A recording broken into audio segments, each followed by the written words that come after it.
Lors de la première lecture du PLF, notre collègue Jean-René Cazeneuve avait déposé des amendements visant à faire passer la taxe GAFAM à 15%, puis à 6%, ce dernier taux ayant d'ailleurs été adopté par notre Assemblée.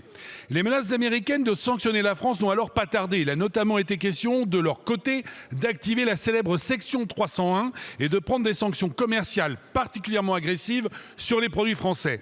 Résultat, la hausse de la taxe GAFAM ne semble plus être à l'ordre du jour du PLF, mais les menaces du président Trump, elles, sont toujours d'actualité.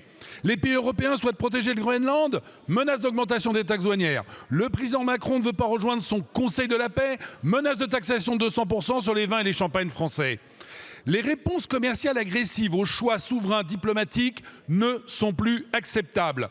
Les menaces extérieures contre notre souveraineté fiscale ne le sont pas non plus.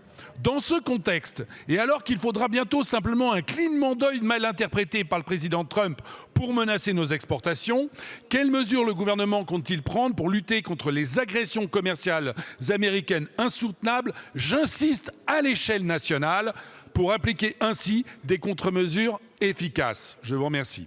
Je ne voudrais pas que l'on s'égare et je ne voudrais pas que systématiquement on utilise l'Europe, et pourtant je suis très pro-européen, pour ne pas que nous prenions nous-mêmes nos propres responsabilités et nos propres risques.